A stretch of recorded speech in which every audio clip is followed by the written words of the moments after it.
Thanks for joining us on this Tuesday afternoon. Like I've said in the past, it's become a regular meeting place. Like you can see on the screen, today we'll go all about retrenchments and the 4 important things that you need to know when getting retrenched. So I'm not going to introduce our guest speaker. I think a lot of you know me. I've also been in the insurance industry for quite a while, and I would just like to talk to you about the important things of getting retrenched and knowing, or how can I say, in understanding and making informed decisions. So I'm just going to minimize my video so you can see our presentation a little bit better, and then we'll start right off. I want to give a couple of people still, I see there's still people coming online and joining us. I want to welcome our existing clients, and if there's some new people joining us today, you might be in the position or the unfortunate position of actually looking at getting retrenched, or you might know someone that might be in the position of getting retrenched. So if this is your situation, I think it's very valuable information that I'm going to try and share with you this afternoon, and bring a little bit of light on the subject of getting retrenched and the 4 most important things. All right. So like I've said, this whole webinar is about the importance of understanding the 4 most important things and how to make informed decisions. So we've broken it down. I'm going to start with the first one. The first one is probably the thing that you obviously hear the most between your colleagues or from your friends or someone that you talk to, and that is the tax implications. Okay, so getting retrenched has massive tax implications. It is tax implications, short-term as well as long-term tax implications. All right, so I'm not going to get into technical tax calculations on showing you this and that. So we're going to touch broadly on the different tax implications when getting retrenched. And the most important thing is that we need to understand under tax implications, there's 3 things. Okay, so there might be more things, but for the purpose of this presentation, we're looking at 3 different areas that will be taxed. So what is it that will actually be taxed? So the first thing we get to is accumulated leave. The next thing is severance benefits. And the last and one of the most important things is member share or of the pension or provident fund that you belong to. And obviously, that's the component that you've been contributing to in the last couple of years before or up until this point where we are now. So before we look at these individually, I just want to bring under your attention that there's 3 different tax tables that apply when looking at retrenchment. So the first one is income tax tables, the individual income tax tables that most of you are aware of. The second one is the retirement fund lump sum or severance benefit tax table. You'll see here that it's the 0 to 500,000. A lot of people that you'll talk to, you'll hear them refer to as the 500,000 tax-free tax table. That's 100% correct, and we refer to it as the retirement fund lump sum benefit or severance benefits tax table. And the third one is the retirement fund lump sum withdrawal benefits. Okay, so that's just a very important table to be aware of. So now we're going to take a step back. So now that we know the 3 different tables that are actually a part of our retrenchment taxation planning, we're going to look at the individual ones. So accumulated leave, how will this actually be taxed? It's very, very important to understand that accumulated leave will not be taxed as a severance benefit. Accumulated leave will be taxed according to your income tax tables. That is very important to understand. SARS sees your accumulated leave that you're entitled to as services rendered or work that you have done, and you need to pay income tax on that. All right, so let's have a look at the next one is a pay slip or a little bit of a dummy pay slip that I've done for you. That is the you'll see there. Okay, let's go there. Without accumulated leave. So please understand, for the purposes of this, it's a very simple calculation that I've done. It's just say if your basic salary was 15,000 and your pay as you earn is say 1,453. That's more or less right. Forget about the UIF and all the other the skills development levy that gets deducted. Just for the purposes of showing the difference between the two components, it's 1,400. Now, in your last month of pay that you receive from your employer, they'll add that accumulated leave. Now, SARS says, and if you go read the SARS tables or the SARS tax law, it says that accumulated leave will almost be taxed as if it's a bonus. So there it shows, let's say 20,000 Rand accumulated leave. Those two actually gets added together, and you have pay as you earn of 6,890 Rand and 83 cents. All right, so accumulated leave being taxed under the income tax tables has quite a significant effect. All right, and that's more or less what a payslip will look like. It might differ a little bit, but that's the gist of it. All right, so accumulated leave is not a severance benefit. It gets taxed under the income tax tables. The next one is actual severance benefits. All right, so severance benefits might be that component of saying that you worked for 10 years and we will pay you 1 week for every year that you work. So a severance benefit is normally a lump sum benefit that gets paid out to you, and that gets taxed under the retirement fund lump sum benefits or severance benefit tax table. Okay, and that's the one that I refer to. I say it's 1 to 500,000 Rand that is tax free.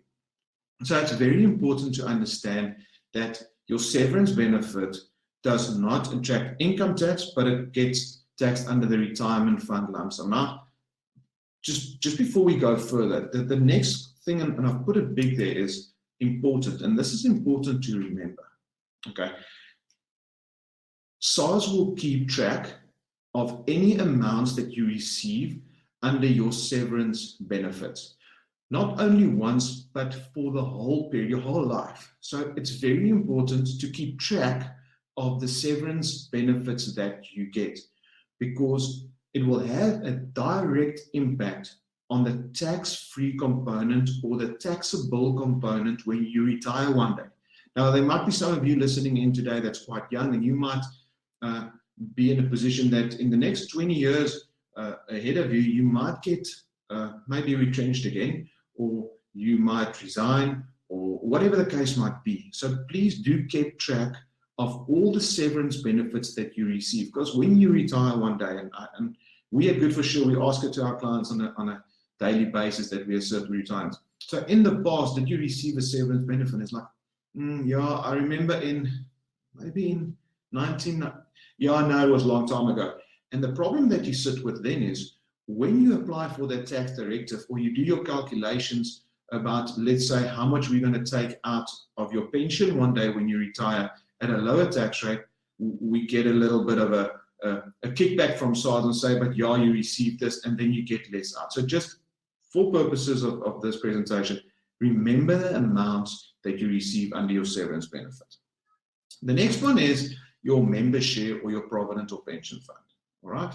So I just want to make a statement saying you have different options, but before we get to the different options, let's just look at the tax table that will be applicable should you wish to make a partial withdrawal from your member share of your provident or pension fund, and with the emphasis on partial withdrawal, because if you make a full withdrawal, there's a different tax table, but that's something, it gets very technical, and I think that's important to discuss with your advisor or with an investment specialist on a one-on-one consultation.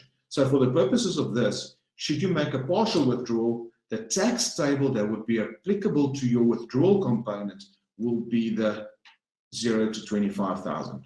So the first 25,000 of your withdrawal will be tax-free, and then the 25,000 to 6. And it's one thing that we must also remember before the next slide is, let's say you receive 200,000 severance benefit. That means you've already used up your 25. So SARS sees those two together. You won't receive 500,000 Rand or 200,000 Rand tax-free and then on your severance, and should you then withdraw from your retirement lump sum or from your pension or provident fund, get another 25,000. You've already technically used it up. So SARS does keep track of that. So please keep that in mind when you do a partial withdrawal. But your advisor or your investment specialist will be able to do a calculation with you and show you exactly based on your unique circumstances and the amount that is available to you, what that withdrawal will be or what that tax implication will be. All right, so just to recap the tax, okay, we've got accumulated leave that will be taxed under income tax. The second one is our severance benefits, which will be taxed under the 500,000 tax-free, your retirement fund lump sum tables. And the third one would be your partial withdrawal or withdrawal from your pension or provident fund, and that will be under the withdrawal tax benefits of 0 to 25,000. So once again, and it's important to speak to a specialist to look at all three of those components together, because you might get accumulated leave, a severance component, and have a pension or provident fund, and all those together will have a significant tax implication, not only now, but over a long period of time as well. And probably the most important or the most significant implication you will have is when you retire one day. And that's what a lot of people forget. All right, so that's all about tax. Don't want to get into detail. That's the gist of the tax when getting retrenched. So the second thing is, and it's an important one, you have options. When I refer to you have options, I refer to you have different options with your member share. So please don't let anyone tell you you need to do this or you need to do this or you can't do this. You do have several options with your member share within your pension or provident fund. Okay, so we're going to touch on a couple of those. Once again, not in detail, because that changes from individual to individual. I'm going to show you the basics, but please remember, you do have options. And understanding those options are key to making the right decision. So firstly, you can transfer the money that's in your the employer that you're getting retrenched from to your new employer. If you've got a new employer already, or in the period where you need to exercise an option, you get employed again, you can transfer it to your new employer. But you need to understand the implications of transferring your pension or provident fund to your new employer's fund. All right. Firstly, it is a tax-free transfer. So there's no tax deductions because you're going from an approved fund to another approved fund. The next one is you'll fall under the new rules of the employer's fund. So every fund has different rules, or not different rules, but unique rules to that fund. And the new money that you're transferring, or the new fund that you're transferring your money into, will actually have new rules, and your money will fall part of those rules. Be aware, there might be limited investment options. So that's what we found in the industry, that group benefits might have what they call a life stage model. And you might come from a fund where you had access to several external fund managers, and the new fund that you're transferring into does not have so many external fund managers that you would like to make use of. It's only, say, a handful of fund managers or options to have. So be aware of the investment options that's available in the new fund. And then, very important one we need to remember, no withdrawals before retirement, resignation, or retrenchment with the new employer. You can't go to your new employer and say, listen, you know what, a couple of years ago, I transferred 300,000 Rand into your fund, or our fund that I'm part of now at your company. I want 200,000 of that. No withdrawals allowed out of the new fund. You become part of that fund, your funds become part of that fund, and you fall under those rules. So that's important to remember when transferring to a new employer. Okay, next one is, and this is an option that we see in the marketplace quite regularly. It's transfer to a retirement annuity. There's a couple of things that I want to point out to you, and I'm going to do it. It's really important to understand the one in green. We'll get to now. Once again, tax-free transfer. So no tax implications when transferring to to the new retirement annuity. The retirement annuities that you normally transfer into now from a previous employer has a wider range of investment options. You have access to several external fund managers. You might like to be investing in Sanlam Investment Management or Allen Gray Balanced or Coronation Balanced or whatever the fund manager might be. I mean, that your investment specialist will discuss with you, but you have a wider range of investment choices. One thing that is very important, and I'm going to hammer on it, no withdrawals before 55. We see too many times someone transfers into a retirement annuity from a previous employer, and then 5 years down the line, they say, can I make my withdrawal? I want my once-off withdrawal. You cannot draw from a retirement annuity before 55. You can't make any withdrawals from a retirement annuity before 55. All right? So please remember that. Make an informed decision. Sorry, I just want to go back. There we go. All growth within the retirement annuity is tax-free.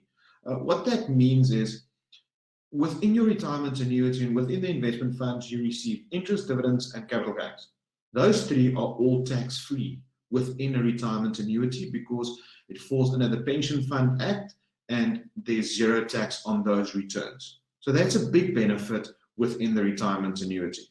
And then a retirement annuity gives you the option to make additional contributions, the one in blue, to that fund that you transferred into. So you added 100,000 Rand and you want to start contributing 1,000 or 2,000 Rand a month, you can do that with a retirement annuity. So please remember with a retirement annuity, you cannot make withdrawals before 55. But I told you I'm going to hammer on it because it's very important on making an informed decision. Next one that I want to discuss is transfer to a preservation, pension, or provident fund. Okay?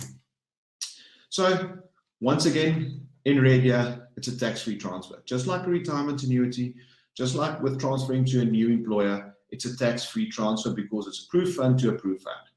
All the growth within the preservation fund is tax-free, just like a retirement annuity. The next one is, it's got a wide range of investment choices available, like a retirement annuity. But with the preservation fund and with Glacier, one of the platforms that we've got access to via Good for Sure Blue Star is the direct share option. So if you wish to have a certain component of your preservation fund actually go to a direct equity portfolio with a dedicated portfolio manager, that is an option. So we do that through Glacier, and the direct equity component gets managed by Sanlam Private Wealth. One of our previous speakers, you'll remember Mr. Peter Duminy, he's with Sanlam Private Wealth, and they manage the direct equity component. So it's a very unique option for our clients and for clients to access direct equity via a preservation fund. Then probably the biggest difference between an RA and a preservation fund when it comes to transferring in from a previous employer is you can make a once-off withdrawal before retirement from a preservation fund. So please get me right on this or straight. And a lot of people are going to say, yeah, this and this. I don't promote it at all. I'm not saying go for preservation because you take your money out. I'm telling you that a preservation fund allows you a once-off withdrawal before retirement, and an RA doesn't. So keep that in mind. We don't know what the future holds.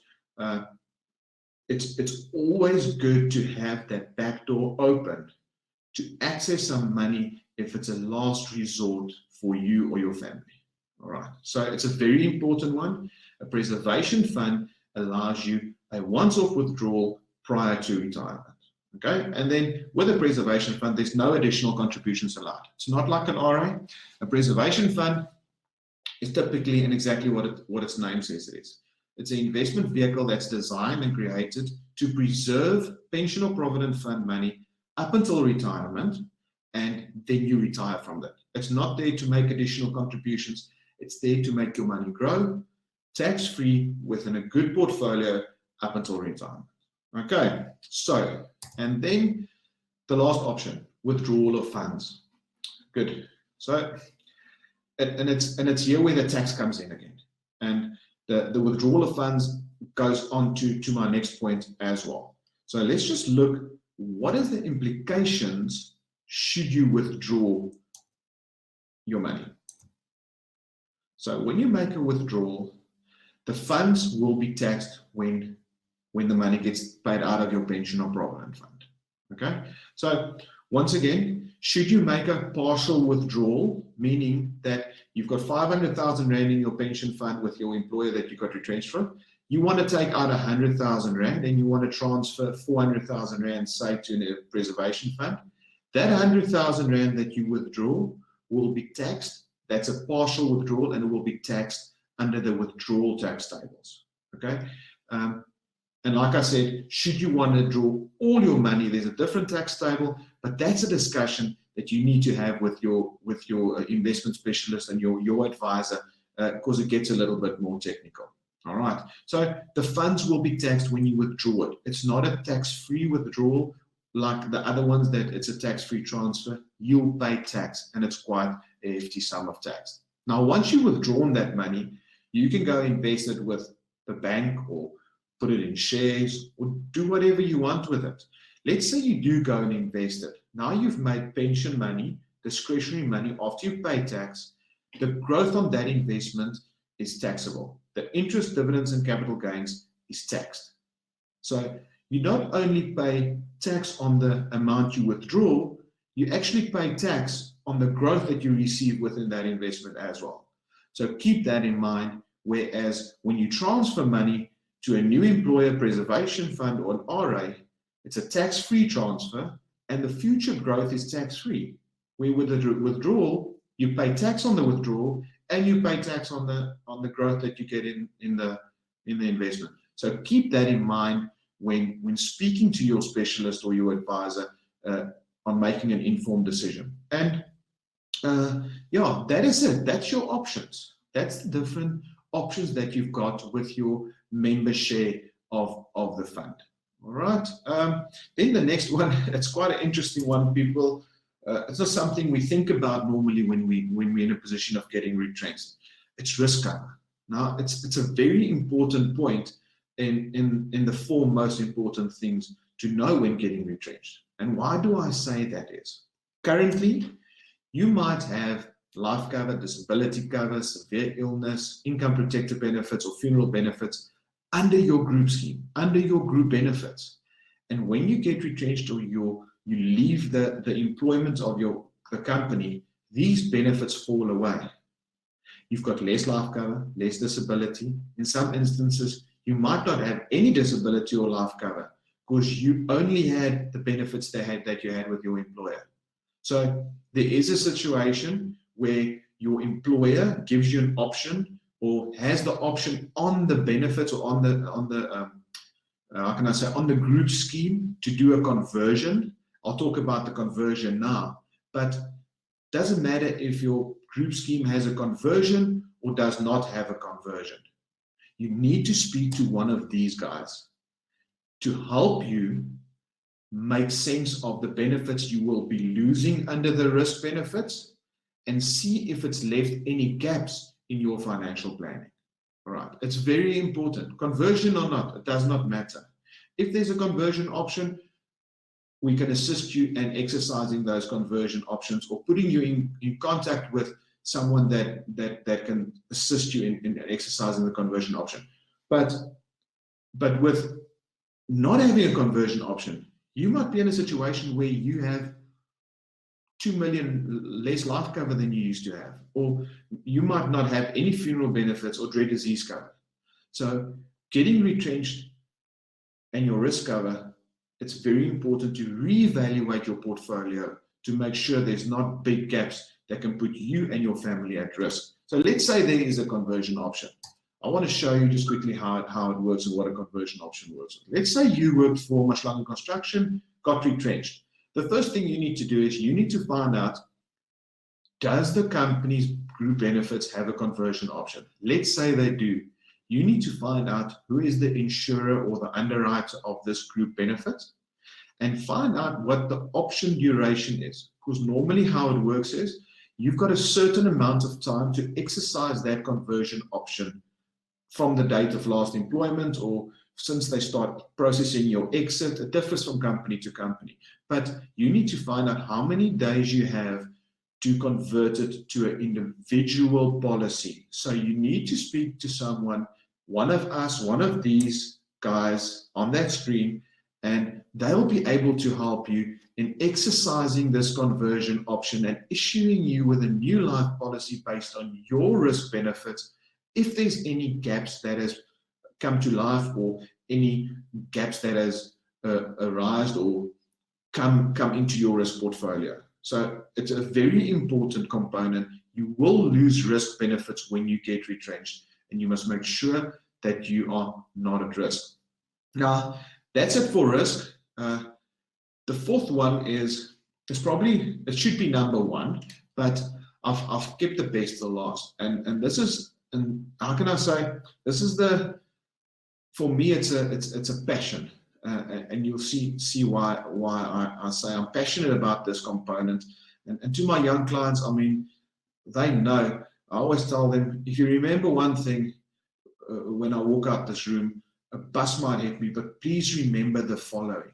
And this is what it is. Retrenchment impacts retirement, okay? But for some of us, it's more than others. So there's no way to spin it. Getting retrenched has an impact on retirement. But how big and how negative that impact will be differs from individual to individual. And that's why we've put this retrenchment seminar, because if you listen to these four things, the impact on your retirement will be less. Okay, and this is why I say that. Decisions that you make now will impact your retirement later. Just like when you decide to start saving for retirement or whatever you do, decisions we make now have impact on our retirement. Decide not to start now, decide to start later. It all has an impact on retirement. Deciding to make a partial withdrawal, deciding not to reinvest in a preservation fund, deciding to go RA instead of preservation, deciding all those decisions we make now has impact on retirement. Okay, so if I can ask you, there's a place we all have that we go put very, very important information. You know, when someone tells you something and you can remember it for 30 years or 40 years or 50 years, it's a place we put phrases or things that stay with us. And when you think back when you're 40 or 50 or 60 and you think, remember that guy one day, I said that, I remember where I heard that. Please try and access this place, because I want you to remember the following. The funds in your pension or provident fund has one purpose and one purpose alone, and that is to grow till retirement and then give you income. I'm going to read it again. The funds in your pension or provident fund has one purpose and one purpose alone, and that is to grow till retirement and then give you income. It is not to pay off your primary residence bond. It is not to pay off your car. It is not to buy the bigger house. It is there to give you income one day when you can't work anymore. It's the most important thing. If young people today can remember this principle and apply it when they get retrenched or they leave jobs in the future, and not use their pension and provident fund money for the wrong reasons, retirement will be so much better. So let me show you why I say that. This is a graph. I call it the power of preservation. Okay, so how this works is, all these people, Joe Soap, Sarah Sandals, Peter Pan, and Spencer Spender, they all started at the same company on the same day, earning the same amount of money, investing in the same fund. Everything was the same. They actually got retrenched on the same day, moved to the same new company, they worked for the same salary, they retrenched again together, and they moved to the new company. And this is what happens. They worked at this first company for 5 years.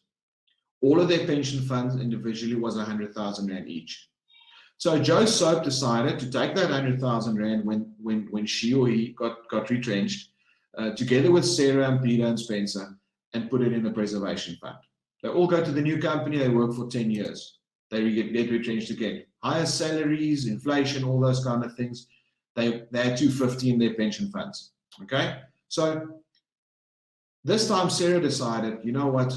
I used that 100,000 Rand 10 years ago. I've got nothing to show with it. I probably went, did something or whatever the case might be, and actually started opening up a preservation fund as well there. But Joe said, you know what, I want to add it to my previous preservation fund. And they worked again for 5 years. Once again, 250,000. And then Peter said, 10 years till retirement, you know what? I can't start eating my pension fund money again. I need to actually just put it in a preservation fund. And he opened up a preservation fund. Spencer didn't, and took that money, bought a boat. And they all went on. 5 years before retirement, they all got retrenched again. Now they were earning a lot of money. They saved up in 5 small years. There was 300,000 rand in the pension fund, and they put it in preservation funds. And then they went to their new employer, and they all worked and they retired from that employer. And they just left their preservation funds, okay, right there. So this is what happens. Joe retired with 3.2 million rand in preservation funds. If it's in one, different, doesn't matter. There was 3.2 million rands worth of investable preservation fund money because Joe took the first 100,000, the next 250, 250, and 300 and put it in preservation funds throughout a 25-year period or 20-year period. Sarah's got 2.1 million. Peter's got 1.3. I don't even put Spencer Spender in there. He has just more than 500,000 rand because he only put it in for the last 5 years. The big thing is the difference between Sarah and Joe is 1,083,000 rand. And that all started after the first 5 years. Sarah had a choice. Must I take that 100,000 or must I put it in a preservation fund? And that 100,000 rand that she took has an implication of 1,083,000 rand when she retires. What I'm trying to show with this power of preservation is you might get retrenched now, and it's not your fault, but you've got a choice to make. 50,000 rand might not seem like a lot. Yeah, I'll pay the tax, you know what I'm going to do. But that money over the next 25 years or the next 20 years will make huge differences. I've got clients that has 9, 10 preservation funds because it was pension provident, and some of those funds are 10,000, 20,000. And I've showed this particular client I'm referring to the other day what her retirement would look like if she did not 15 years ago start putting that 10 or 15,000 from the previous employer in preservation funds. It makes a difference between being able to retire and not actually being able to retire. So the 4 things that I chatted to you about this afternoon, the 4 most important things according to me to know when getting retrenched. And you need to make informed decisions. So I want to touch on them again. You need to be aware of all the tax implications. Talk to us so we can look at your individual structure, what they offered you at your employer. You need to look at all the investment choices. A RM might be the right one for you. A preservation might be the right one for you. You might need to take a little bit of your money. We don't know. You don't know. We are there to assist you in making the right choice, knowing all the choices that are available to you. You need to remember that you will lose risk benefits and they need to be replaced. So if you had life cover and it actually falls away, or you had severe illness or disability cover that falls away, speak to us. Let us assist you in getting those covers in place or help you with the conversions. You need to understand the long-term implications of the decisions you make today. We can help you to show you exactly what those long-term implications is. We've got models that we can show you. If you take this out of your pension fund today, the implication at the end of the retirement will be X amount of money. Sometimes it's important and necessary to see these things in perspective and to see what the long-term implications will be. So please, at the bottom, there is a scheduler consultation, even if you're not getting retrenched. I mean, if you want to just chat to one of us, phone call, Zoom, it doesn't matter. We're here to assist you and we want to add value. If you're in the position of getting retrenched or you know someone that's actually getting retrenched, that needs to talk to someone and get information, or send them I'll share this link with you guys. So please look at it, share it with everybody, because if you look at these 4 principles or important points, the impact or the negative impact of retrenchment can be less than if you did not apply these four principles. Thank you very much for listening. I hope that this added value. I'm going to open the floor for questions. So I'm just going to go on my side screen here and see. I see there's no questions currently. I'm going to give it a couple of seconds. So please, I might not have all the answers, but I can certainly try and assist you if you've got a question about getting retrenched, or maybe you're actually an employer. Maybe you're an employer and your company is in a position where, unfortunately, due to the circumstances in the economy, you need to retrench a couple of people. We're more than willing to assist those individuals that work for you in making informed decisions. Free consultations, we just talk it through with them and help them to make sure that they don't pay unnecessary tax. And if they do pay tax, they understand the implications of the tax they pay. So I see we've got at least one question. I'm 61 years old. Is there any other questions? So, Andre, depending on, and once again, the fact that you're 61, you're close to retirement. Okay, so 60, you're going to getting closer to retirement age. Depending on other provision that you've made, you might have retirement annuities or preservation funds from the past. You need to have a look at, how can I say, the holistic picture of your situation. It might be the right decision for you to maybe take a certain amount of money, change it from pension money to discretionary money, and draw income from that to create some liquidity in your portfolio. So there's different options. You can withdraw your money and reinvest, but you need to understand the implications. And I can only tell you if that's the right option for you if we see the whole picture. If I know maybe you've got RAs, maybe you've made withdrawals in the past, maybe you might be in a 36% tax bracket. It all depends on what your portfolio looks like, and that dictates the options, and I'll be able to advise. So please feel free. I'll chat to you. Give me a shout. Just go on the schedule appointment. I'll give you a call, and I'll try and answer your question a bit more directly, knowing a little bit more from where you are or what your specific situation is like.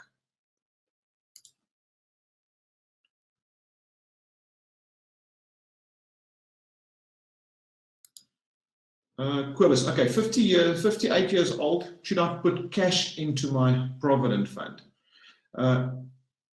Quibus, my straight up first instinct would be to say, it must be very how can I say, careful to make discretionary money, pension money, due to the tax implications it will have. It's very, don't just rush in there and say, I can put money into my provident fund. Because as soon as you put money into a provident fund or into a pension fund, you give up liquidity. And liquidity carries quite a big weight or benefit currently in a portfolio as well. So just for clarity and maybe liquidity within your investment portfolio, I mean access to cash, access to funds that you can withdraw without paying tax. So if like Quibus is saying, I want to put cash into my provident fund, I'd be very careful to take discretionary savings or liquid cash, put it into my provident fund, extra to my normal contribution if I'm 58 years old. But once again, that differs from client to client. I don't know how much liquid cash you have. You might not have a lot. You might have millions. you might have a very high marginal tax rate. You might have a small provident fund. You might have an estate duty problem, because money that's within a provident fund when you pass away has less estate duty implications again. So, Cobus, I would be very careful just rushing in and dumping liquid cash into my provident fund without just looking at the whole picture as well. I hope that answers. You're more than welcome to comment or ask me a follow-up question if you want a little bit of clarity on that. Okay, so I see. Okay, Quibus has not. Yeah, Quibus, I really hope. Like I said, I'll chat to you. Just pop us a question. There's a lot of investment specialists. All of the people you see there have got many years of investment specialists in this industry. So look is available. Maybe a 15-minute phone call. We really want to add value to your financial planning, or just bring some clarity. I mean, if I can help you with a bit of clarity, then I'm more than willing to. I see there's no more questions. You know what? I'm going to ask you, for the people that's still listening, if you can take like 2 seconds and just on the ask a question section, please pop us maybe a specific topic that you would like us to touch on in the next, say, couple of weeks. Maybe there's a specific topic that you think will be very relevant. I know we got to this retrenchment from someone saying, I want to know, should I get retrenched? I want to understand this thing better. And so if there's someone that maybe wants to add value and just say, listen here, guys, build a thing regarding this, or show us how a estate duty, or tell us more about estate duty, or show us what a proper will is supposed to look like, then put a question in there, and I promise you we'll put it on our list, and we'll get a specialist to talk about that topic. We want to use these sessions to add value to you and your planning, and we really want to see if we can make a great difference in these times. So there's no current questions. Let's see. Okay, that's about it. So thank you very much once again from all of us at Good for Sure Blue Star. Really appreciate the time that you've taken this afternoon to talk to us. I'm running to the end of my 45 minutes. Like we've said in the past, we keep it short, we keep it sweet, and we want to add value. I know it's very broad, but we're here to answer those more, how can I say, detailed questions that you guys might have. So I'm going to sign off, and we see you next week, Tuesday, 4 o'clock. Like I've said, great guest speaker coming up. I've seen we've got, so let's quickly see. We've got a question here, RA and financial immigration. Okay, great, Raymond. I'll make sure, you know what, we actually have a talk coming up about the importance of an RA in your portfolio, and I'll make sure to ask Leon Maria, our investment specialist, to add a section on RAs and the financial immigration component to RAs. We got a lot of people asking questions about that. It's a great topic. Thanks for the suggestion. Yeah, I see Leon is actually, the talk is on the 28th of May. So Leon will touch on that and the importance of RAs, and just show you the process and the implication of actually financially immigrating and taking your RA out. I'm just going to close that. Thank you very much. And yeah, see you next week, same time, same place. Be safe, and we're there for you. Thank you very much.